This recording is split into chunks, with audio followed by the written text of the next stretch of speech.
Vamos então começar o 17º capítulo, Sede perfeitos. Características da perfeição.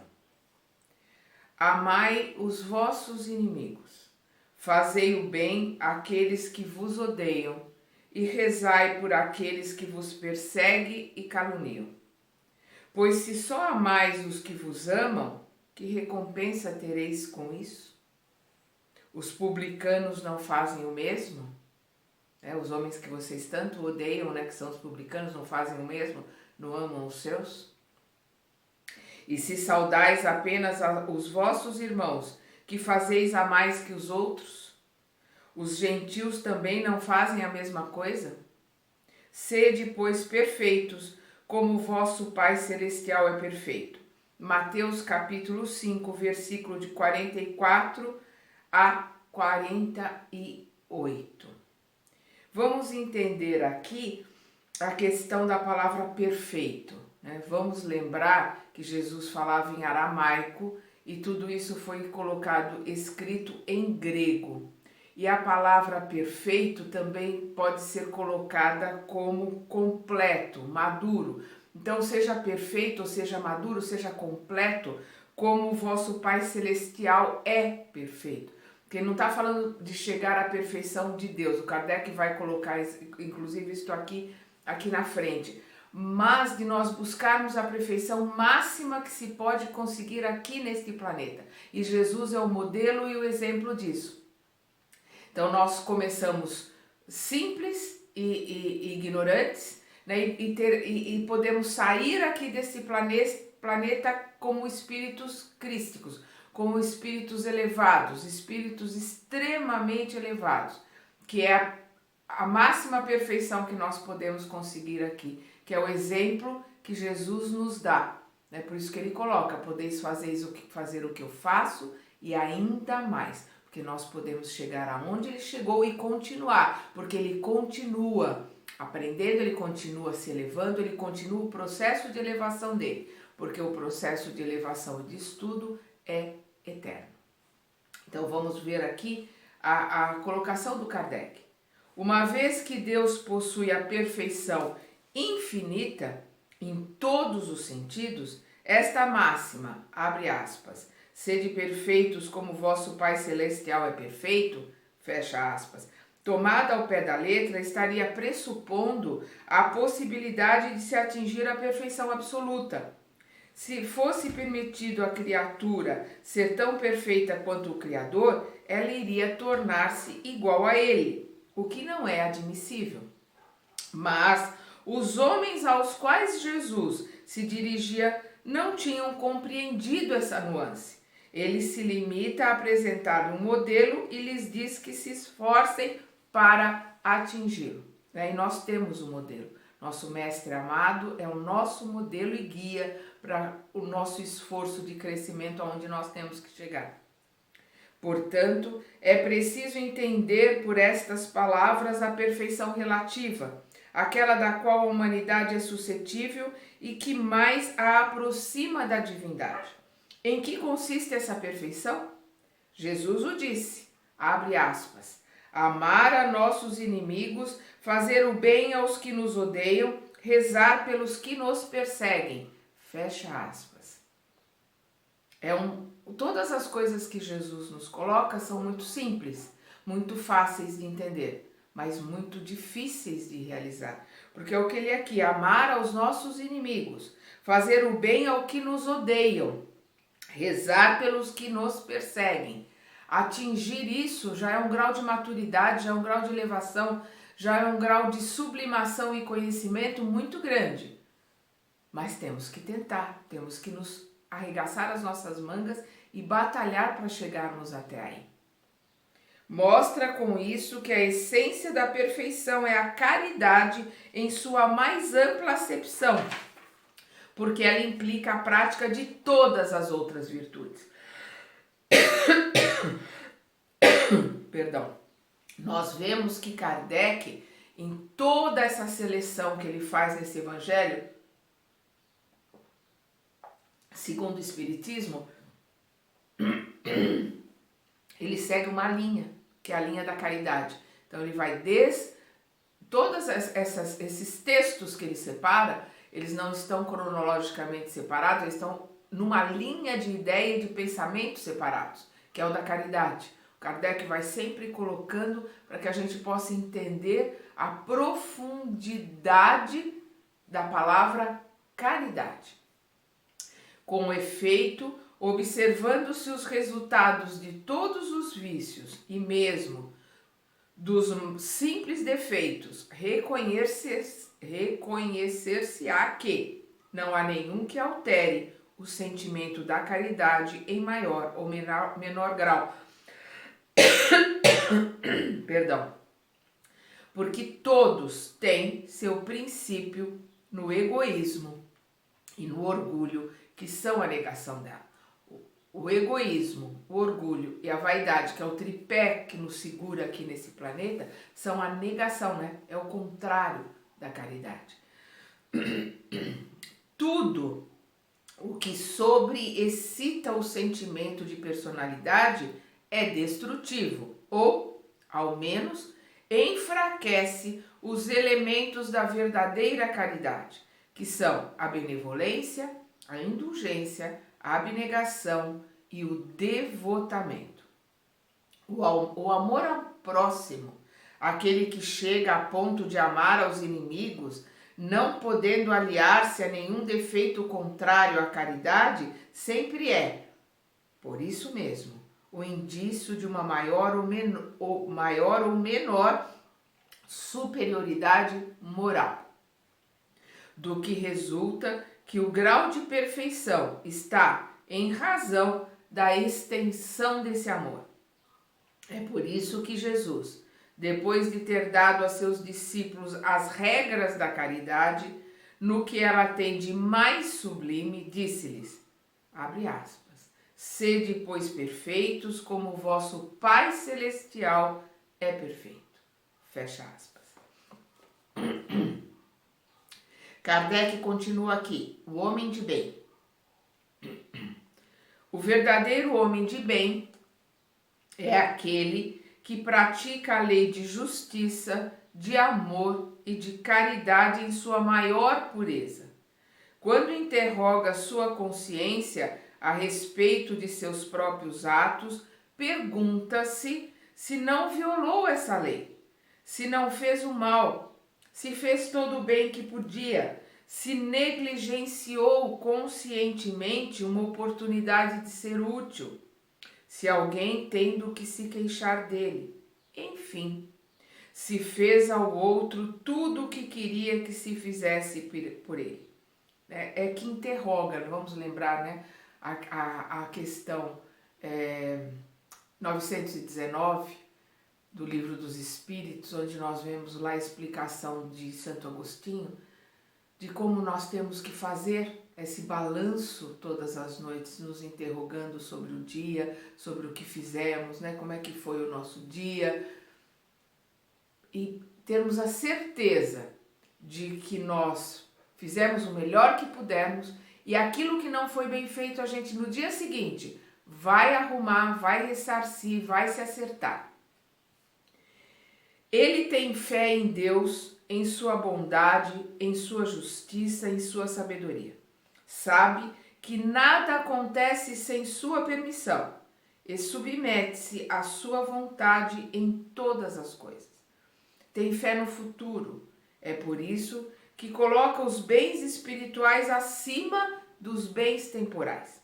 Sabe que todas as vicissitudes da vida, todas as dores, todas as decepções são provas ou expiações e as aceita sem reclamar. Então, as nossas vicissitudes são provas, as provas nós pedimos, ou são expiações, né? São aquelas limpezas que a gente vem fazer daquilo que sujamos em vidas passadas.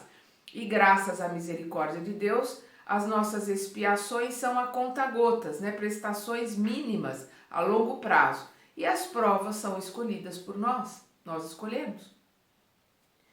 O homem, compenetrado pelo sentimento de caridade e de amor ao próximo, Faz o bem pelo bem, sem esperar retorno.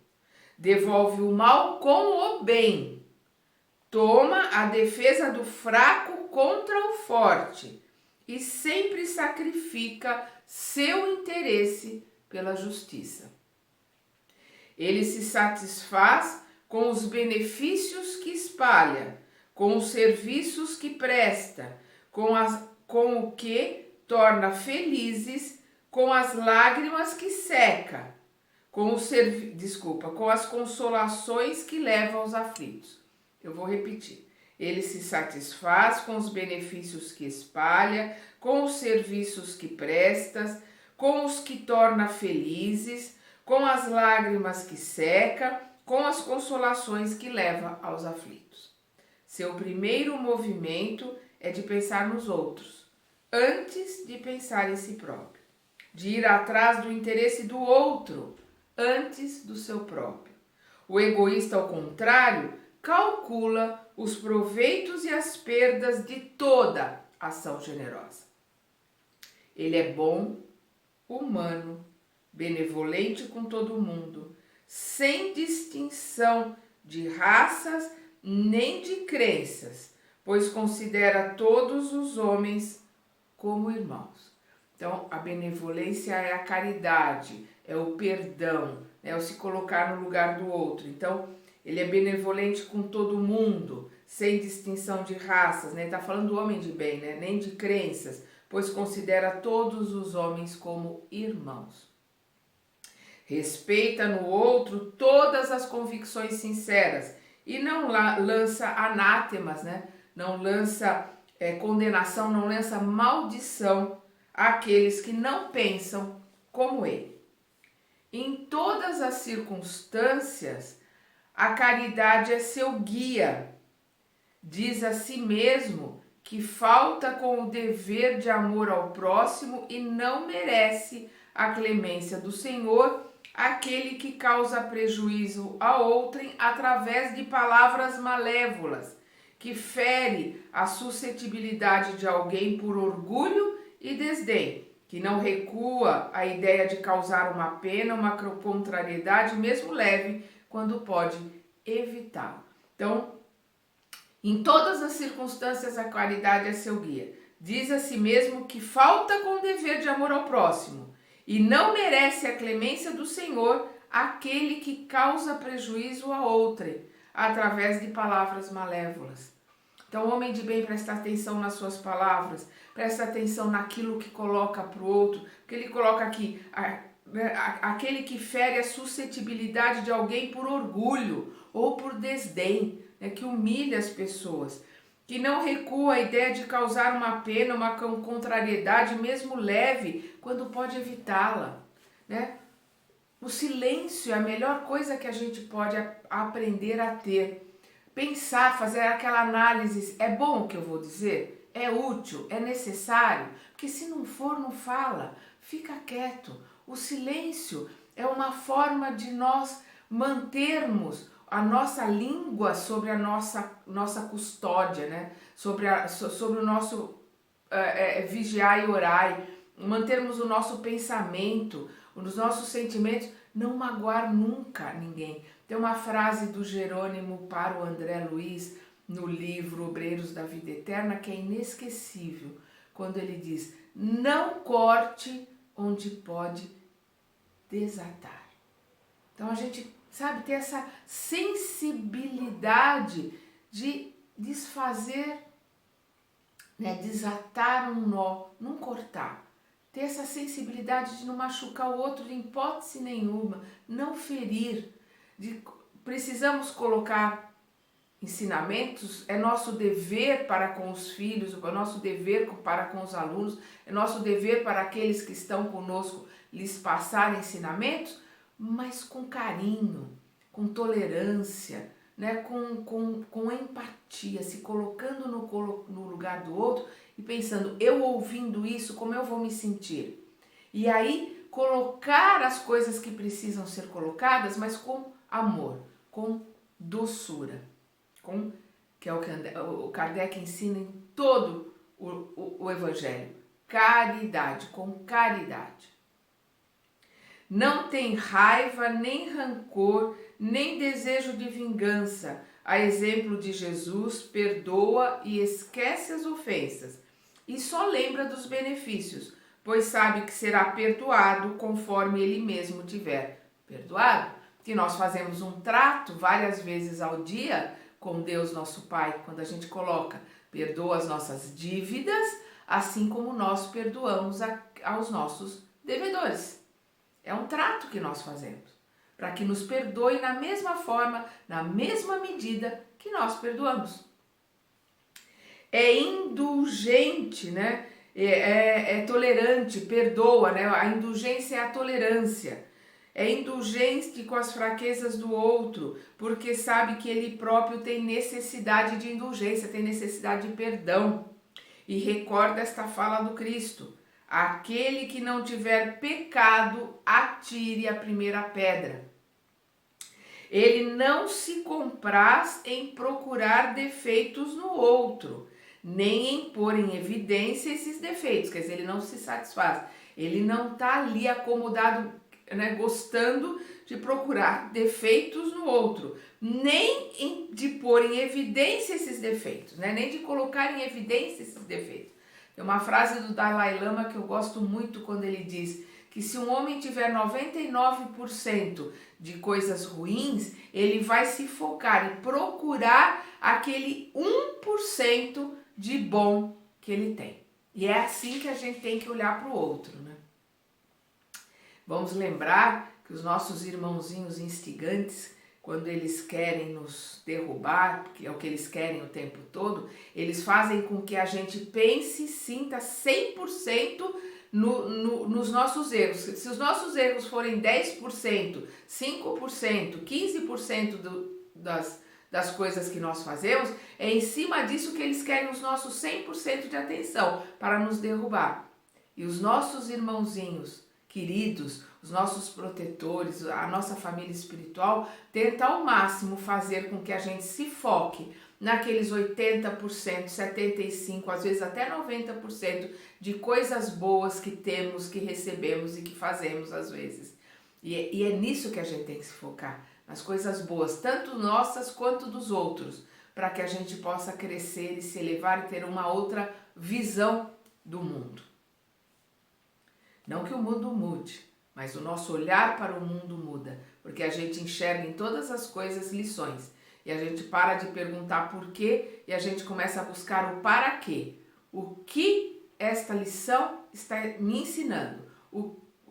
Para que isto está acontecendo? O que eu tenho que aprender? Né? Nós aqui, final de agosto de 2020, mais do que nunca, temos que parar e pensar, para que tudo isso? Qual é a lição que essa pandemia está me trazendo? Qual é a lição que eu estou aprendendo com o confinamento, com a falta de encontros, com a falta de abraços, com todo esse sentimento que tudo isso traz? Quais são as lições? O que eu tenho que aprender? Onde eu tenho que me modificar? Onde eu tenho que me melhorar? É para isso que estamos todos vivendo, o mundo todo vivendo essa situação. Ele não se compraz em procurar defeitos no outro, nem em pôr em evidência esses defeitos. Se a necessidade obriga-o a isso, vai sempre à procura do bem que atenua o mal. Estuda suas próprias imperfeições, é isso que é o mais importante. Né? A nossa reforma íntima, o vigiar e orar é para isso. Estuda suas próprias imperfeições, trabalha incessantemente em combatê-las. Não é a imperfeição do outro que eu tenho que me preocupar, eu tenho que me preocupar com a minha. Tenho que estudar as minhas imperfeições, analisar, olhar para dentro, me conhecer e combater as minhas imperfeições.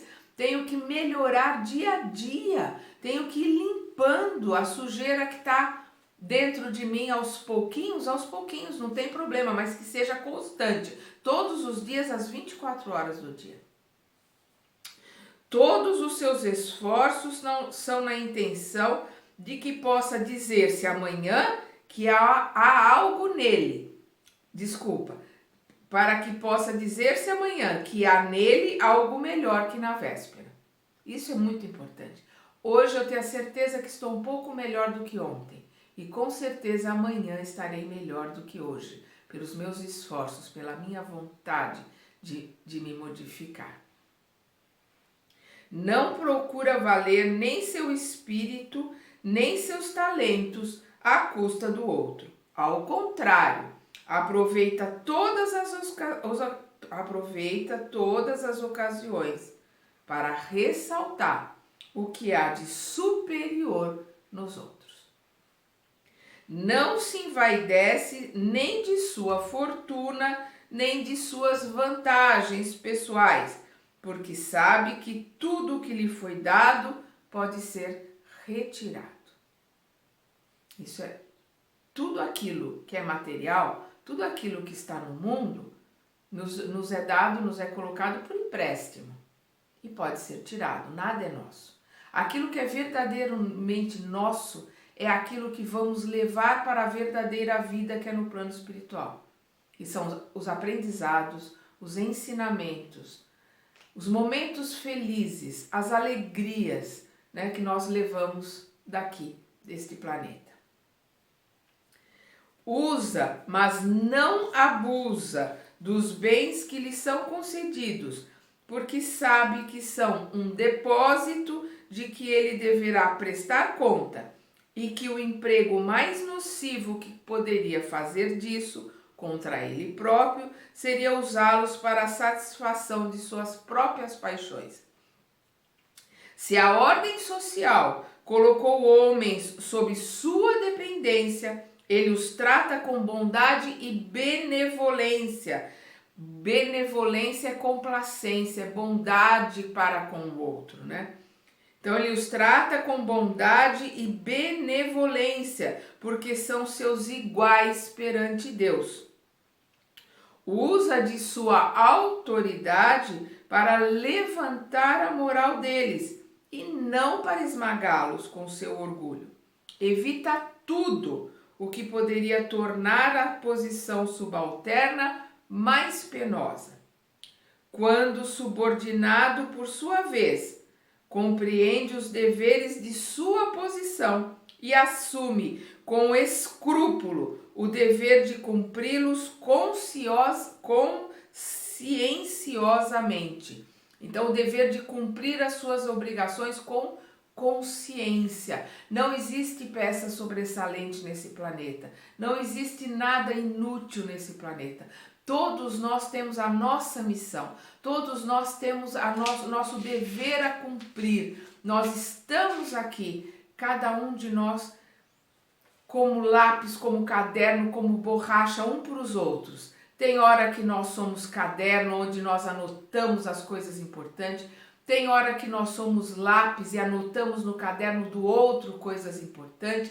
Temos horas que nós somos borracha, tanto para apagar algumas coisas ruins no nosso caderno, como para apagar algumas coisas ruins no caderno do outro. A gente está sempre o tempo todo dividindo aprendizados nesse planeta. O homem de bem, enfim, respeitem seus semelhantes todos os direitos dados pelas leis da natureza, como gostaria que os seus direitos fossem respeitados. Fazer para o outro aquilo que gostaria que fizessem para você. Isso não é a enumeração de todas as qualidades que distinguem o homem de bem. Ainda assim, quem quer que se esforce para consegui-las está no caminho que conduz a todas as outras. Agora vamos à colocação do Kardec, os bons espíritas. O espiritismo bem compreendido, mas sobretudo bem sentido, forçosamente conduz aos resultados acima mencionados, né? Que é do homem de bem, que caracterizam o verdadeiro espírita como o verdadeiro cristão, um e outro tornando-se o mesmo, né? O verdadeiro cristão e o verdadeiro espírita são o mesmo. O Espiritismo não cria nenhuma nova moral. Facilita aos homens a compreensão e a prática da moral do Cristo, possibilitando uma fé sólida e esclarecida àqueles que duvidam ou que vacilam. Perdão.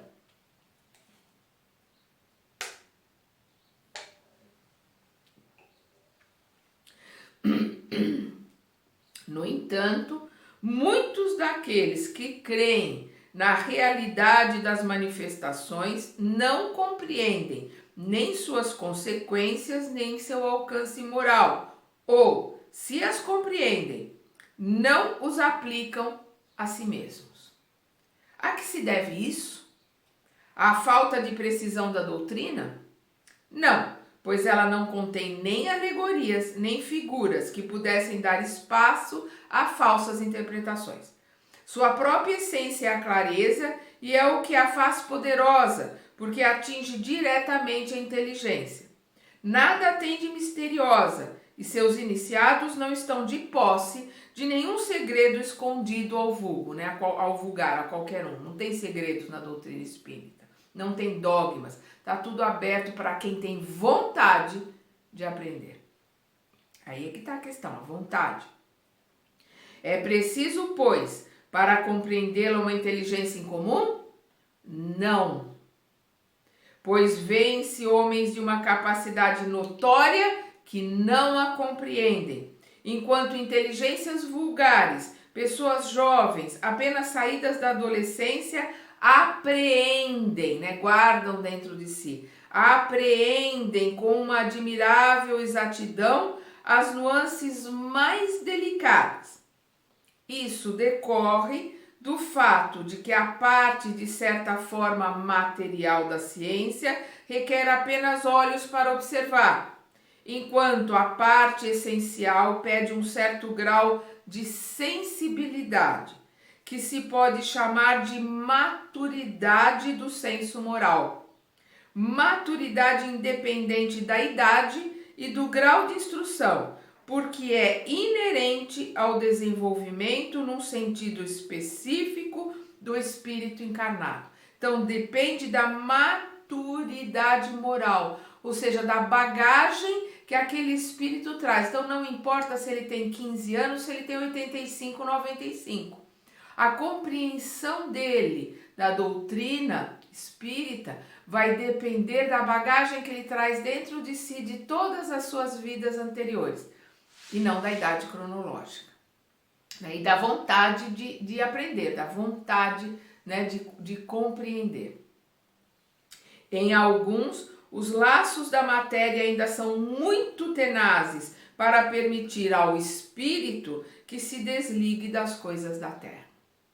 O nevoeiro que os circunda tira-lhes a visão do infinito. A ilusão, A ilusão dos 5 sentidos, a ilusão que os sentidos nos dão, nos prendem nesse planeta ilusório e afasta, esse nevoeiro dessa ilusão afasta a gente das coisas verdadeiras, das coisas que realmente importam, que fazem diferença, que é aquilo que nós vamos levar para a verdadeira vida. Por isso, eles não rompem facilmente com seus gostos nem com seus hábitos, não compreendendo haver algo melhor do que aquilo que têm. Para eles, a crença nos espíritos é um simples fato que não modifica, senão pouco ou nada, de suas tendências instintivas. Em uma palavra, eles só veem um raio de luz insuficiente para conduzi-los e dar-lhes uma aspiração poderosa capaz de vencer suas tendências. É aqueles que acham bonito, nossa, que palestra linda, que livro lindo, que poema lindo, mas fica só no intelecto, só fica na mente, na matéria, não aplicam para o dia, não introduzem dentro de si para que os poros transpirem e coloquem na mudança que se faz a cada dia dentro de nós. Fica só no intelecto, ai que lindo, ai que bonito, que palestra linda, que mensagem linda. É aqueles que manda um mundo de mensagens, uma mais bonita que a outra, né, nas redes sociais, mas são incapazes de realizar uma ação caridosa, boa, tolerante, benevolente para com o outro. Perdão. Apegam-se mais aos fenômenos, isso é o que mais tem, né? Então ele vai procurar ver aonde tem materialização, aonde tem, né, aquele espírito que transmite mensagem, que faz. Ele quer ver fenômeno, ele não quer aprender nada, ele não quer se modificar, né? Ele quer ver show. Apegam-se mais aos fenômenos que à moral, que lhes parece banal e monótona. Há quantas vezes você escuta, não, tudo que ele está falando eu sei, mas o meu pai, o meu marido, o meu filho precisava escutar isso. Quantas vezes a gente escuta isso? E aquela pessoa que está ali é a que mais precisa aprender, a que mais precisa escutar, e ela acha que é o outro. Infelizmente é assim. Pedem aos espíritos que os iniciem sem cessar em novos mistérios, sem se perguntar se já se tornaram dignos de entrar nos segredos do Criador. Já se tornaram dignos. Tem certos aprendizados que eles só nos chegam quando nós temos maturidade e dignidade para absorvê-los. Quando já desenvolvemos a nossa moral, quando já crescemos. Por isso que a gente vai estudar o Evangelho de Jesus, né, o Novo Testamento, a Boa Nova, pela eternidade. Nós vamos sempre estudar, porque conforme o nosso grau de maturidade, conforme a nossa elevação, as palavras que estão escritas ali no Evangelho nos revelarão coisas novas. As palavras não mudam ali, mas a nossa compreensão, nosso entendimento delas, sim, conforme o nosso crescimento e o nosso desenvolvimento. Por isso que nós temos que ler e reler sempre o Evangelho, porque vamos fazer isso no plano espiritual pela eternidade. Estes são os espíritas imperfeitos, dos quais alguns ficam no caminho ou afastam-se dos irmãos de crença, porque recuam ante a obrigação de reformarem a si mesmos, ou reservam suas simpatias para aqueles que partilham suas fraquezas ou suas prevenções, né? São aqueles que se fecham em guetos. Aqui todo mundo pensa igual a mim. Aqui é a lei do menor esforço. Aqui eu não preciso me modificar. Ah, não, ali exige muito. Não, vou deixar, eu já escutei isso muito, vou deixar para a próxima encarnação. Nessa ainda não dá. Para mim pensar assim, para mim fazer isso, para mim ter esse esforço, ainda não dá. Isso é perder o maior presente que nós temos aqui, que é o hoje, que é o tempo presente. Hoje, aqui agora é o nosso melhor. Nós temos que aproveitar ao máximo o tempo que Deus nos dá. Vamos lembrar da parábola lá do celeiro, né? Quando ele derrubou tudo para juntar para os seus, montou celeiros enormes, chegou à noite, o Senhor colocou: homem insensato, venha, o seu tempo terminou. Nós não sabemos se não vai ser hoje, se não vai ser amanhã, mas vai ser. Todos nós, vai chegar a hora que vai dizer: vamos, venha, acabou teu tempo, vamos voltar para casa. E aí, qual é a bagagem que nós estamos levando? Porque a nossa única bagagem está dentro de nós. É a nossa transformação moral, é a nossa modificação interior. Qual é a bagagem que nós estaremos levando? Vamos fazer essa análise todos os dias, todas as noites, para que isso nos auxilie na nossa reforma íntima. Todavia, a aceitação do princípio da doutrina é um primeiro passo, que lhes tornará o segundo, que é o da modificação, né, mais fácil numa outra existência. Aquele a quem é possível, e com razão, qualificar de verdadeiro e sincero espírita, está num grau superior de adiantamento moral. Seu espírito, que domina a matéria de maneira mais completa, dá a ele uma percepção mais clara do futuro. Então, aquele que assimila os ensinamentos, que assimila a doutrina, é aquele que já está num degrau que sabe que a matéria é ilusão, que aqui é só um estágio de aprendizado, né, e que tem que se buscar o máximo de aprendizado aqui para não se perder esse tempo que está aqui. Ele é muito valioso e nós pedimos muito para estar aqui, para aprender, principalmente em época de transição, em época tão difícil como é essa que nós estamos, Por quê? Porque em época de reboliço, em época, né, de chacoalho, a transição é isso, né? É que nem fazer faxina na casa, bota tudo para cima para fazer uma limpeza e depois arruma. Enquanto tá tudo revirado é terrível, mas depois a hora que as coisas todas estiverem arrumadas, com a casa toda limpinha, é uma delícia. E a gente sabia que ia estar aqui na hora que as pernas virariam para o ar. E a gente sabe que esse é um momento de se aprender mais rápido. Por isso que a gente pediu para estar aqui nessa hora. A gente tinha consciência dos tempos difíceis que enfrentaríamos para termos um maior e melhor aprendizado. Vamos aproveitar. Os princípios da doutrina fazem vibrar nele, né, no bom espírita, fazem vibrar nele as fibras que ainda estão mudas naqueles outros, né, naqueles que não conseguem aprender. Em uma palavra, ele é tocado no coração e, além disso, sua fé é inabalável. A fé nós exercitamos todos os dias na gratidão que temos ao Mestre Jesus, na gratidão que temos a Deus pela dádiva da vida. Nós exercitamos a fé como o atleta exercita os músculos para competir. Nós exercitamos a nossa fé todos os dias. E na hora que chega a prova, que é a competição, nós estamos preparados, porque a nossa fé está inquebrantável, inabalável, porque nós a exercitamos nas pequenas coisas e, portanto, estaremos prontos para as grandes, para as coisas mais difíceis. Vamos lembrar a palavra dos talentos? Pois fostes fiel nas pequenas coisas, poderei te dar e te colocar nas mãos coisas grandes. É assim com a fé. Um é como um músico que se comove com certos acordes, enquanto os outros ouvem meros sons.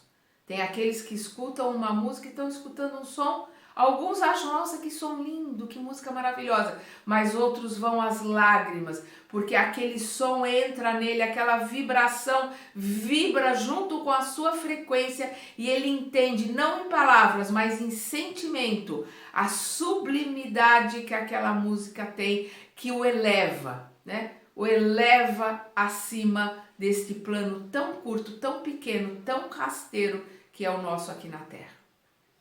Reconheces? Esta frase, gente, é o lema, é o que a gente vê em todos os centros, mas a maioria das pessoas não consegue introjetá-las. Reconhece-se o verdadeiro espírita por sua formação moral e pelos esforços que faz para dominar suas más inclinações. Essa frase de Kardec é dita e repetida em todas as casas, em todos os centros, em todas as palestras, mas ela precisa ser entendida com o coração, ela precisa ser introjetada, ela precisa vibrar lá dentro para que a gente a lembre 24 horas por dia. Reconhece-se o verdadeiro espírita pela sua formação moral, por batalhar, por trabalhar para melhorar a sua moralidade, a sua moral, mudando as suas más tendências, mudando as suas inferioridades, mudando as suas picuinhas, os seus mimimis. E pelos esforços, é um esforço hercúleo, gente, e pelos esforços que faz para dominar suas más inclinações. É um esforço hercúleo, porque todos nós temos más tendências que trazemos ao longo de milhares, milhões de encarnações. E é um esforço hercúleo para dominar, para ir modificando e modificando aos poucos. Enquanto um se compraz com seu horizonte limitado, o verdadeiro espírita compreende algo a mais, faz esforços para desapegar-se desse limite e consegue quando tem uma vontade firme. E só consegue quando tem uma vontade firme. Vamos lembrar o capítulo 2 do livro Pensamento e Vida. Emmanuel fala nesse capítulo só sobre a vontade verdadeira, aquela que está lá de dentro, que derruba todos os muros, né? Que derruba todos os obstáculos, que nada contra a corrente. Essa é a verdadeira vontade que fará com que nós possamos nos tornar um dia verdadeiros espíritas, sermos homens de bem. É esse o nosso caminho, é isso que Jesus espera de nós. Vamos então continuar este capítulo na sua segunda parte.